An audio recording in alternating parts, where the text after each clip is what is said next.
Maya Rodriguez stepped off the transport ship and looked up at the massive towers of the Galactic Military Academy.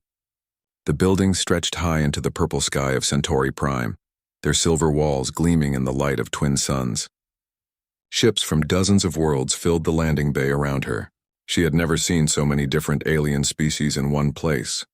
A tall, thin creature with blue skin and 4 eyes walked past, carrying equipment twice Maya's size with ease. Behind it, a group of rock-like beings spoke in voices that sounded like grinding stones. Maya pulled her single bag closer and tried not to stare. "First time off Earth?" asked a voice beside her. Maya turned to see another human, a girl about her own age with short blonde hair and bright green eyes.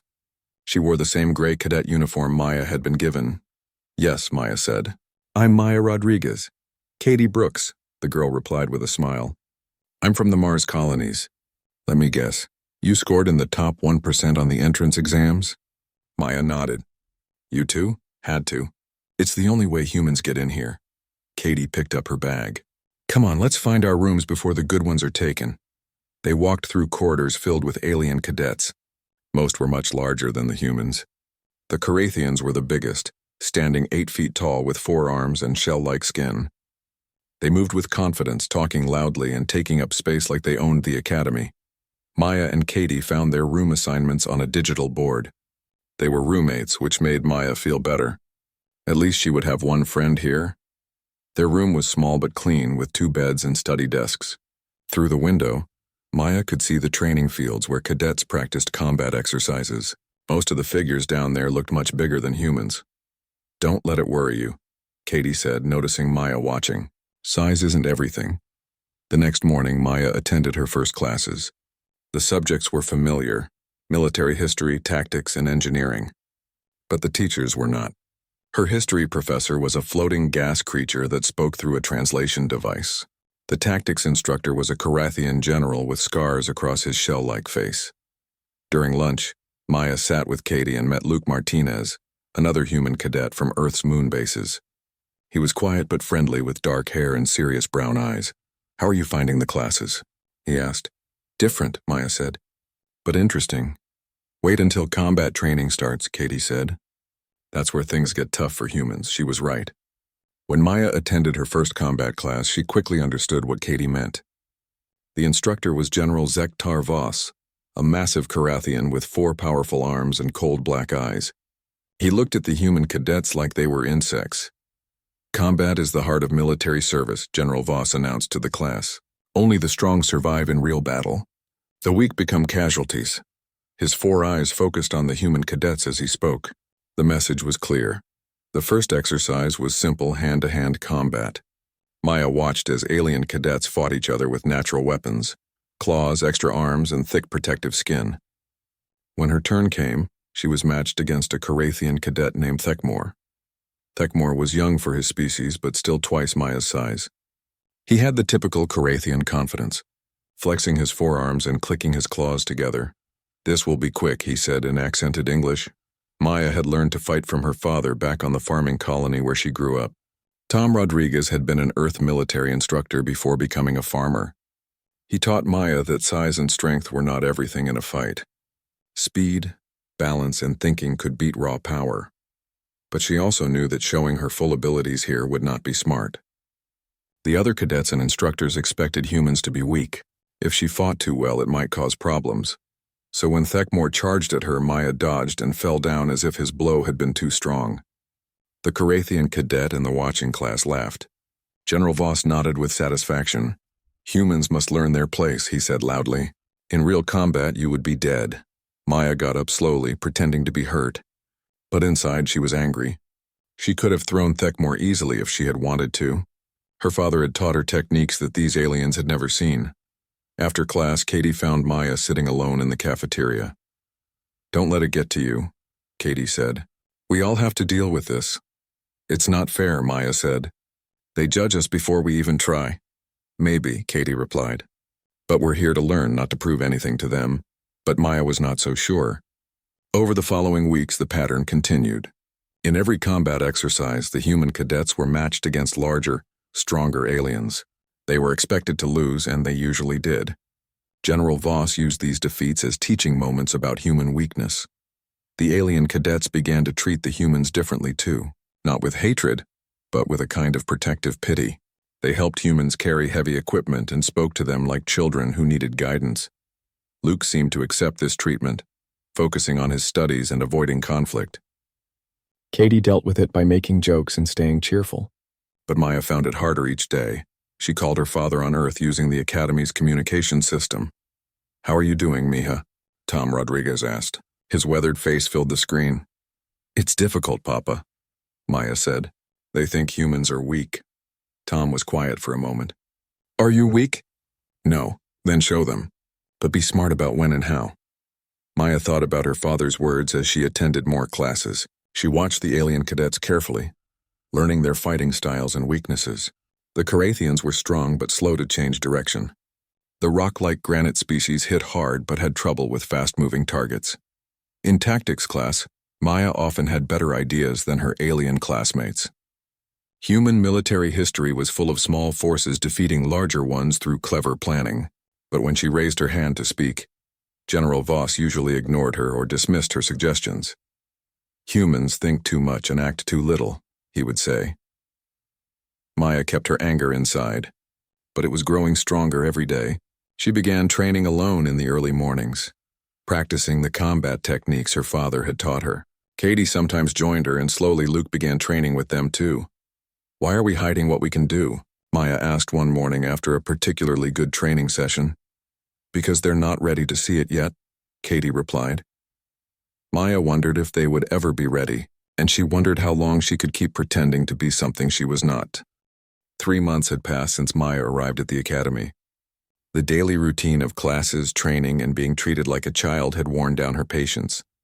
Each morning brought another reminder that humans were considered the weakest species in the Galactic Alliance. The worst part was combat training with General Voss. The Carathian instructor seemed to take special pleasure in showing how helpless human cadets were. He would pair them against the strongest alien students and then lecture the class about human limitations when they inevitably lost. Maya sat in the tactics classroom trying to focus on the lesson.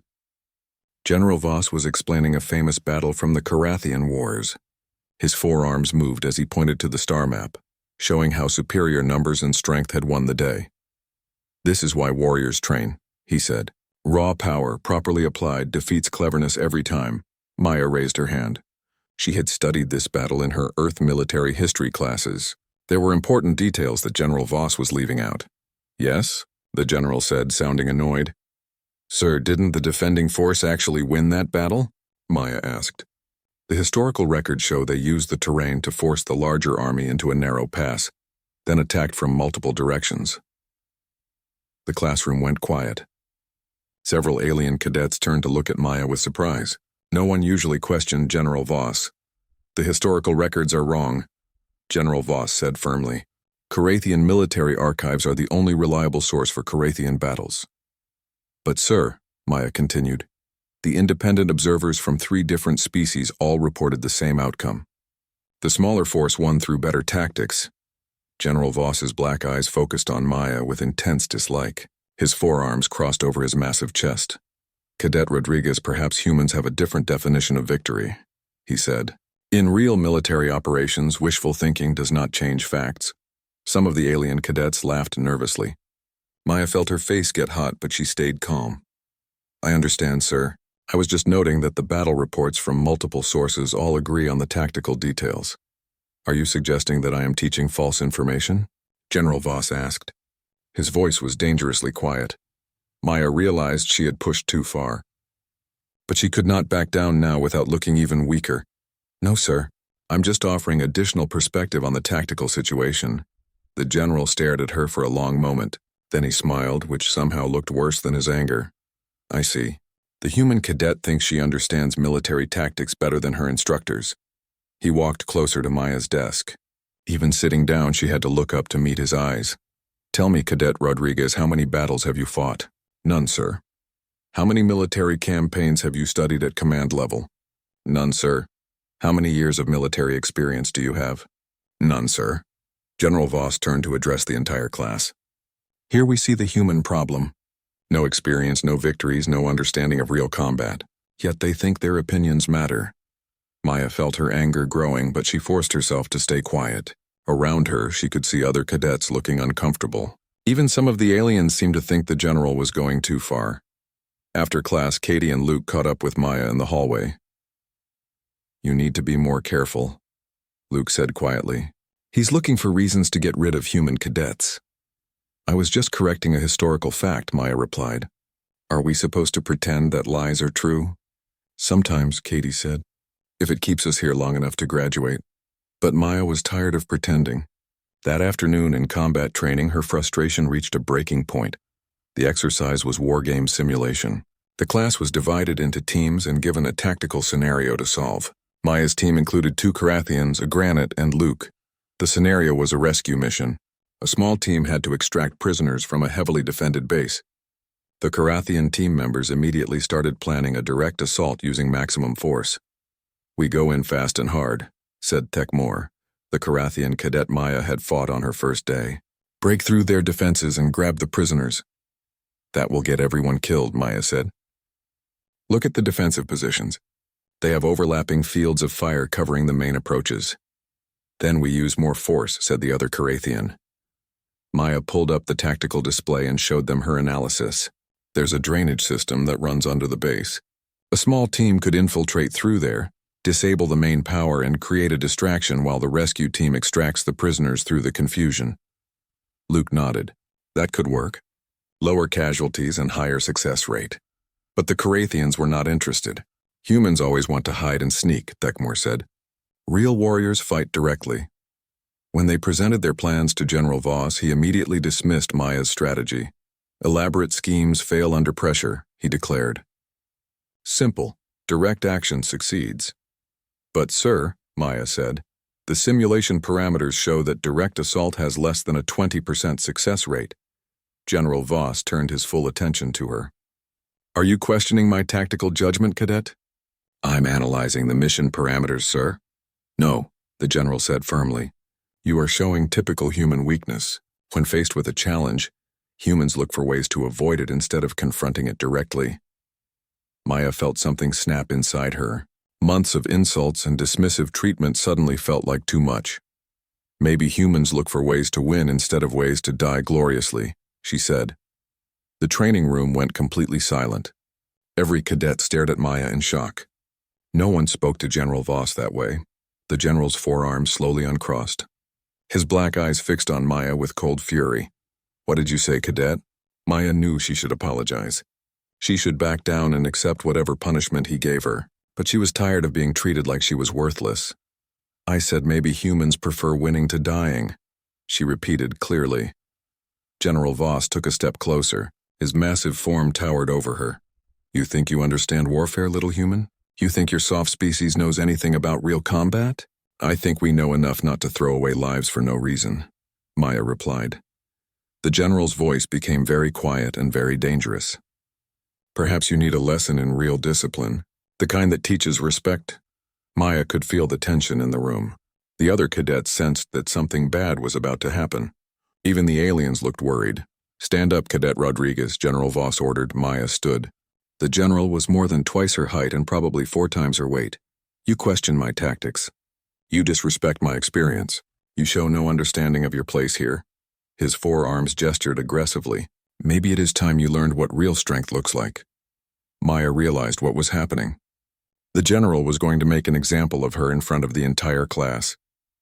He was going to show everyone what happened to humans who did not know their place. She looked around the room. The other cadets watched with a mixture of fear and fascination. Katie's face was pale with worry.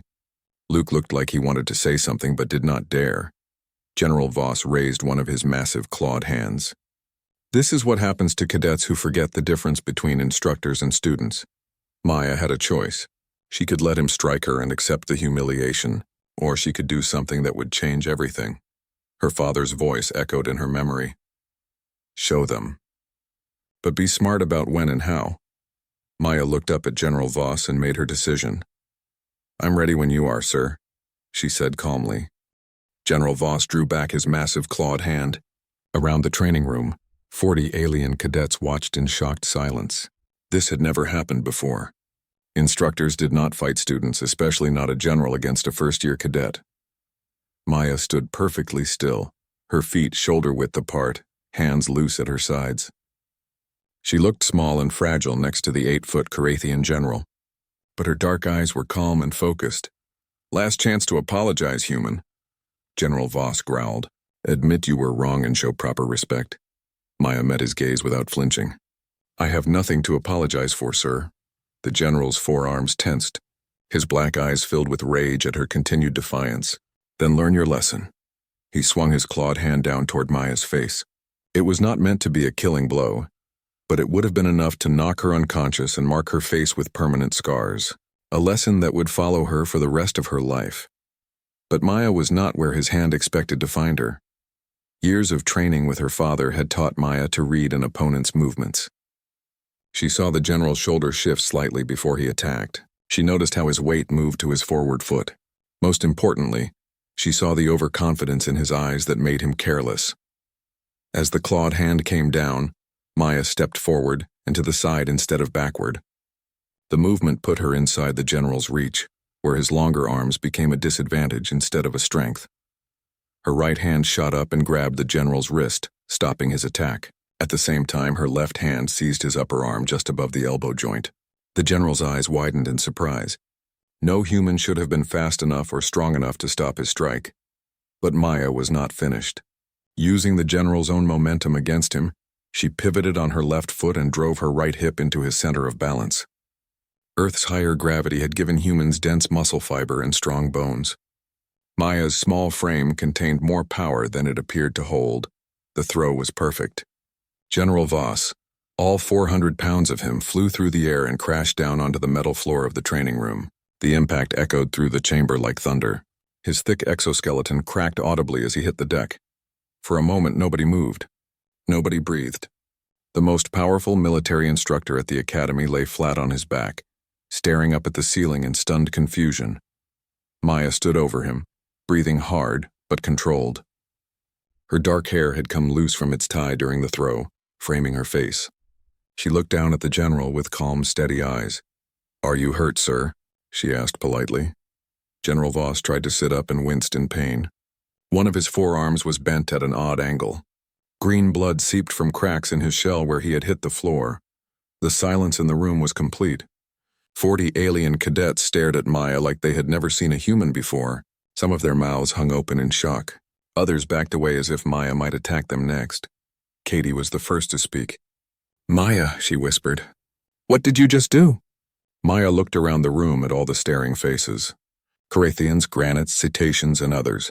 For months they had treated her like a child who needed protection. They had spoken to her in simple words and assumed she could not understand complex ideas. Now they looked at her with something completely different in their eyes. Fear. "I defended myself," Maya said simply. General Voss finally managed to sit up, cradling his injured arm. His black eyes burned with humiliation and rage. You attacked a superior officer," he gasped. "You attacked me first, sir," Maya replied calmly. "There are 40 witnesses. She was right, and everyone in the room knew it." The general had thrown the first blow. Maya had only defended herself. But the way she had done it changed everything. Luke stepped forward carefully. "Maya, maybe we should go to the medical bay. You might be hurt." Maya looked down at herself. She was not hurt at all. The general's attack had never touched her. "I'm fine," she said. A Carathian cadet named Veltar spoke up in a shaky voice. "How did you do that?" "Humans are not supposed to be strong enough to throw a Carathian." Maya turned to look at him. Veltar was one of the bigger cadets who had always treated her with polite condescension. Now he was pressed against the wall like he was afraid of her. "Who told you humans were weak?" Maya asked. Veltar could not answer. None of them could. They had just assumed humans were physically inferior because they were smaller and had only 2 arms. Because human cadets usually lost in combat exercises. Because their instructors had told them so. "We need to get General Voss to the medical bay," said another voice. 2 Carathian cadets helped the general to his feet. He swayed slightly, still dazed from the impact. His injured arm hung uselessly at his side. As they helped him toward the door, General Voss turned back to glare at Maya. "This is not over, human," he snarled. "You will pay for this insult." Maya met his gaze steadily. Yes, sir. I'm sure I will. After the general and his helpers left, the remaining cadets gathered around Maya, but they kept their distance, like she was a dangerous animal that might attack without warning. I don't understand, said a granite cadet named Stone Striker. The physical data says humans have inferior muscle density and bone strength. Maybe the data is wrong, Luke suggested quietly. Katie moved closer to Maya. Are you okay? You look different. Maya did feel different. For months she had been pretending to be weak, holding back her abilities, accepting treatment as an inferior species. Now that pretense was over, she had shown her true capabilities and there was no taking it back. I feel fine, Maya said. Better than I have in months. What happens now? Asked Thekmore. The young Carathian who had defeated Maya on her first day now looked at her with new respect and uncertainty. Now we find out if the Academy really believes in fair treatment for all species, Maya replied. The cadets began to disperse slowly. Speaking in hushed voices about what they had witnessed, Maya heard fragments of their conversations as they left. Did you see how fast she moved? The general never saw it coming. Maybe humans have been hiding their real abilities. I always wondered why they were accepted into the Academy if they were really that weak. Soon, only Maya. Katie and Luke remained in the training room. You realize this changes everything, Katie said. Maya nodded. I know. They'll probably expel you, Luke added. Maybe all of us. Maybe, Maya agreed. But I'm tired of pretending to be something I'm not. Katie studied her friend's face. This wasn't just about defending yourself, was it? You've been planning something like this. Maya smiled for the first time in weeks. My father always said that sometimes you have to show people who you really are, even if it makes them uncomfortable. Well, Luke said with a nervous laugh, I think you definitely made them uncomfortable. As they walked back to their quarters, Maya felt a weight lifting from her shoulders. She had spent 3 months allowing herself to be underestimated and disrespected. No more. Tomorrow would bring consequences. There would be investigations and hearings and probably punishment. General Voss would do everything in his power to destroy her military career before it began. But tonight, for the first time since arriving at the Academy, Maya Rodriguez felt like herself again. Maya sat in the waiting room outside Admiral Threndai's office, trying to stay calm. 3 days had passed since the incident with General Voss. 3 days of whispered conversations, staring cadets, and growing tension throughout the Academy. The door opened and a tall, thin alien with pale blue skin gestured for her to enter. The Admiral will see you now, Cadet Rodriguez. Admiral Threndai was unlike any creature Maya had ever seen.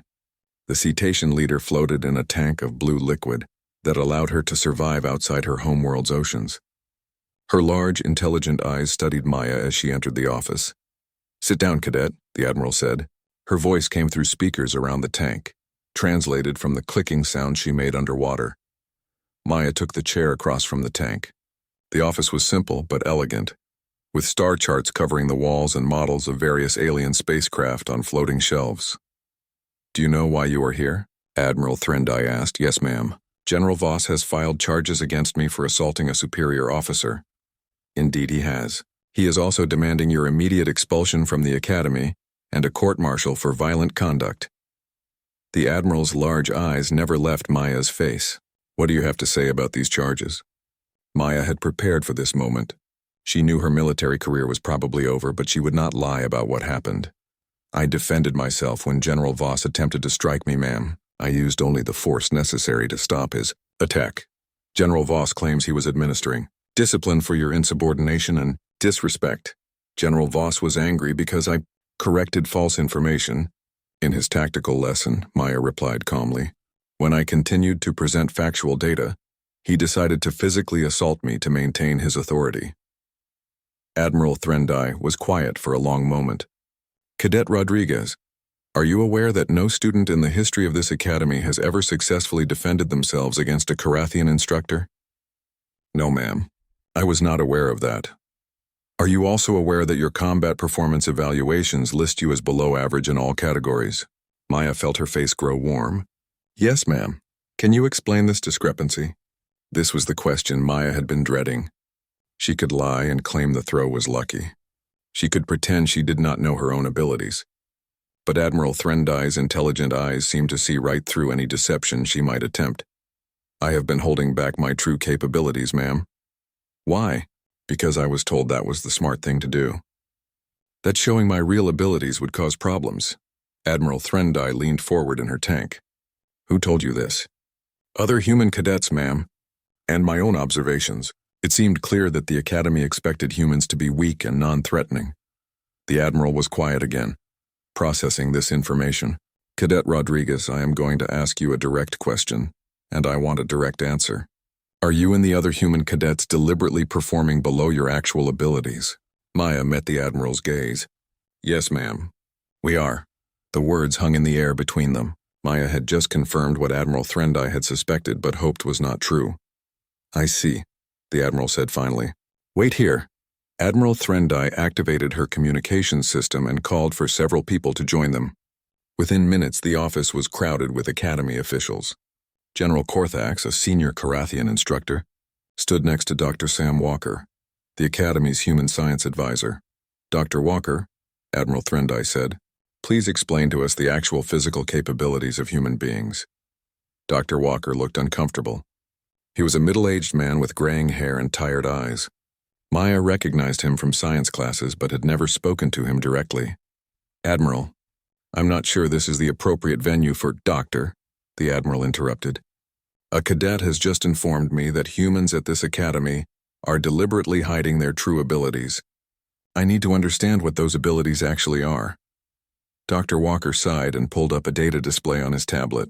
Human beings evolved on a high-gravity world with an oxygen-rich atmosphere. This gave them several advantages that are not immediately obvious. The display showed comparative data between humans and other species. Human muscle fiber is approximately 40% denser than Carathian muscle. Human bone density is 60% higher than the galactic average. Human reaction time under stress conditions is among the fastest recorded for any sentient species. General Korthax studied the data with growing amazement. If this is true, why do human cadets consistently lose in combat exercises? Maya spoke up. Because we let ourselves lose, sir. Why would you do that? General Korthax demanded. Because we were told that was what was expected of us, Maya replied. Human cadets who performed too well were treated with suspicion. We learned to fit the expectations instead of challenging them. Dr. Walker continued his presentation. There's something else you need to understand about human physiology. When threatened, humans experience what we call an adrenaline response. This temporarily increases their strength, speed, and pain tolerance by substantial amounts. How substantial? Admiral Threndai asked.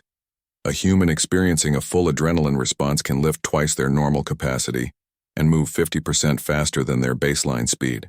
Their pain tolerance increases dramatically, allowing them to function despite injuries that would incapacitate other species. The room was silent as the implications sank in. Maya watched the alien officials process this information. She could see the confusion and concern in their faces. Are you telling me, General Korthax said slowly, that the species we have been treating as physically inferior is actually one of the strongest in the Academy? In terms of combat capability, Dr. Walker said, humans are probably in the top 10% of all species represented here. Admiral Threndai turned back to Maya.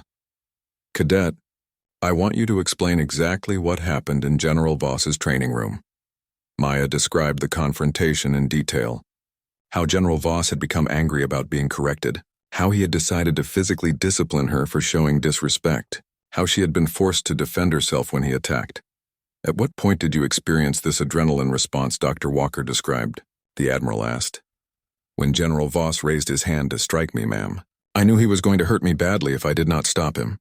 And you were able to throw a 400-pound Carathian general because of this response? Yes, ma'am. Though I also used proper technique. My father taught me how to use an opponent's size and momentum against them. General Korthax looked troubled.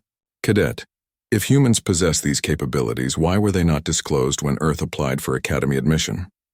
Maya thought about this question. I think because humans did not consider them unusual, sir. Every species has natural abilities that help them survive. Humans adapt to threats and overcome obstacles. We assumed other species could do the same things. Dr. Walker nodded. That's exactly right. Humans don't think of their capabilities as special because they're normal for humans. It would be like Carathians bragging about having 4 arms. Admiral Threndai was silent for several minutes, clearly thinking through the implications of what she had learned. Finally, she spoke. It appears we have made serious errors in our assessment of human capabilities. More importantly, we have created an environment where cadets felt they needed to hide their true abilities to fit in. She turned to General Corthax. I want a full review of all human cadet evaluations. I want to know how many other capabilities we have overlooked or misunderstood. Yes, Admiral, the general replied. Dr. Walker, I want a complete briefing on human physiology and psychology prepared for all Academy staff. It appears we need to better understand our human cadets. I'll have it ready by tomorrow, Admiral. Admiral Threndai looked back at Maya. As for you, Cadet Rodriguez, you will not be expelled. General Voss was clearly out of line in attempting to physically discipline you. However, your deception about your abilities is also problematic. Maya's heart sank. Yes, ma'am. Therefore, you will be assigned to help redesign our combat training curriculum to better account for human capabilities. You will also assist Dr. Walker in preparing educational materials about human abilities for Academy staff. Maya blinked in surprise. Ma'am? Consider it a learning experience for all of us, Cadet. You're dismissed. As Maya left the office, she felt a mixture of relief and uncertainty. She was not being expelled, but everything was about to change. The secret was out about human capabilities, and there would be no going back to the old way of doing things. The question now was whether the galaxy was ready to see humans as they really were. 6 months after the incident with General Voss, Maya stood in front of a mixed species training class, watching cadets practice the new combat techniques she had helped develop. The changes at the Academy had been dramatic and far-reaching. General Voss had been quietly transferred to a desk job on a remote station.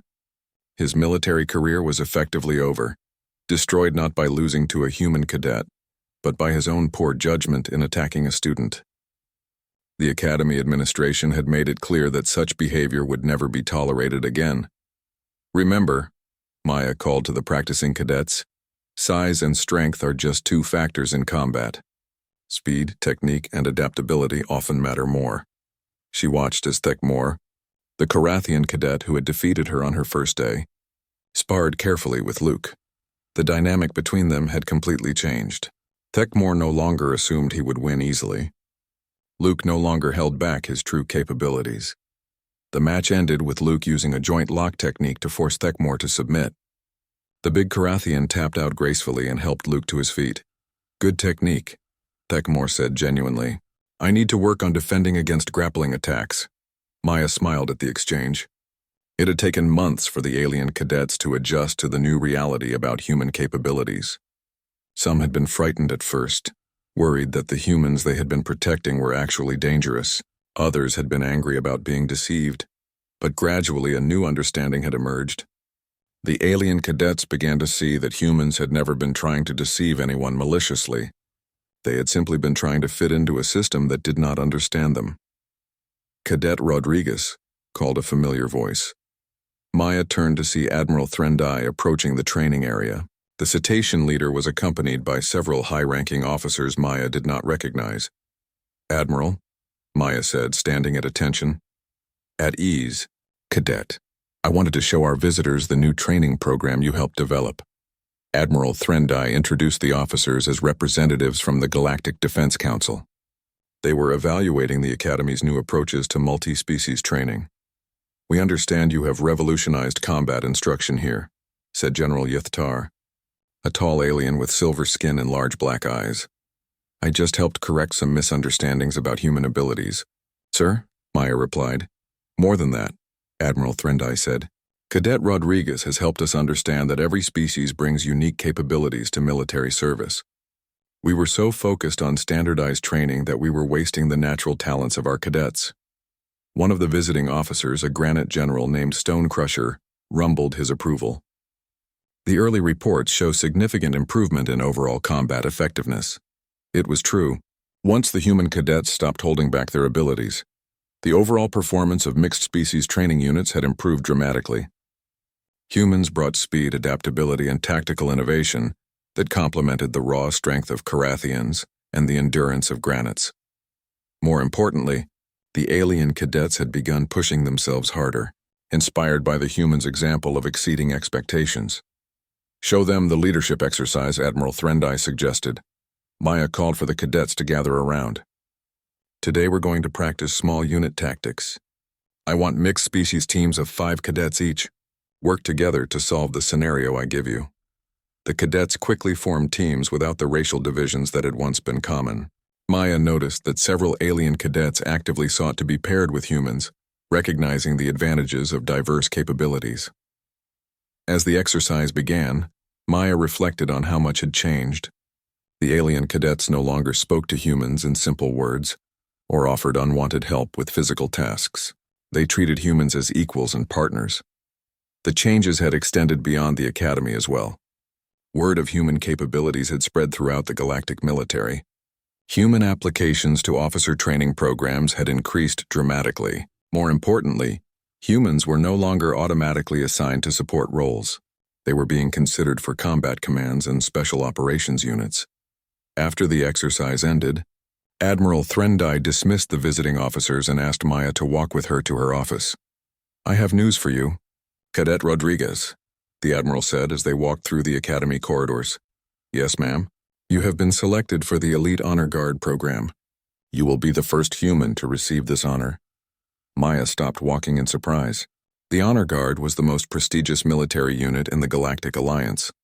Its members served as bodyguards for planetary leaders and elite special forces operatives. "Ma'am, I'm honored, but I'm not sure I'm qualified." Admiral Threndai's large eyes showed amusement.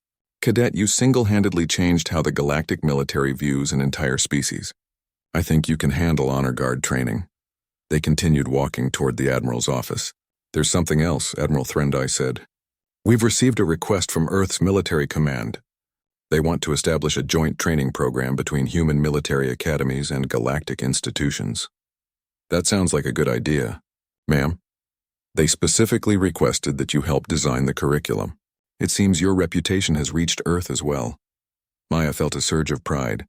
Her father would be pleased to hear that his daughter was making a difference on a galactic scale. "I would be honored to help, ma'am." They reached Admiral Threndai's office and stopped outside the door.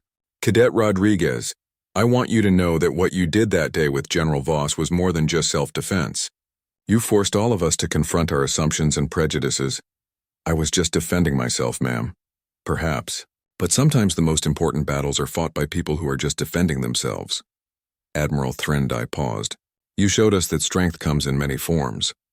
That underestimating others is not just unfair, but dangerous."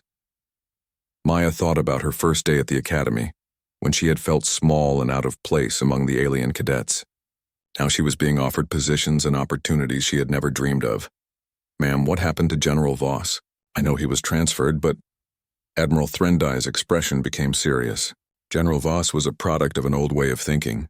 He believed that might made right, that physical superiority meant overall superiority. The galaxy is changing, and leaders who cannot adapt to that change become liabilities." "Do you think he learned anything from what happened?" "I hope so.